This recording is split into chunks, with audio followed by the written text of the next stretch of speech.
أعطت الاعتمادات المرصودة من قبل المبادرة الوطنية للتنمية البشرية زخماً ملموساً لحركية التمدرس في إقليم صفرو، خصوصاً في الوسط القروي. وشكل النقل المدرسي أحد المداخل الرئيسة التي تم الرهان عليها من أجل تحقيق نتائج نوعية في سياق الأولوية التي يحتلها قطاع التعليم ضمن برامج المبادرة، بالنظر إلى دور هذا العامل في تشجيع تمدرس الأطفال وخصوصاً الفتيات في المناطق القروية للإقليم.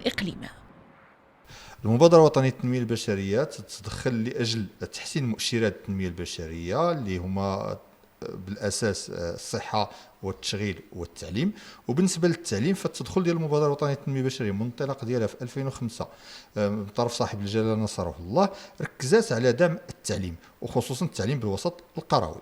التدخل بدأ على مستوى النقل المدرسي في إقليم صفرو عام 2010، وتواصل العمل إلى أن وصل حاليا إلى توفير 89 وحدة للنقل المدرسي ضمن مجهود ينخرط فيه شركاء مثل المجلس الإقليمي ومجلس الجهة، بينما يتم تدبير المشاريع من طرف جمعيات المجتمع المدني وخصوصا جمعيات آباء وأولياء التلاميذ التي تستفيد من دعم الجماعات الترابية في منح سنوية.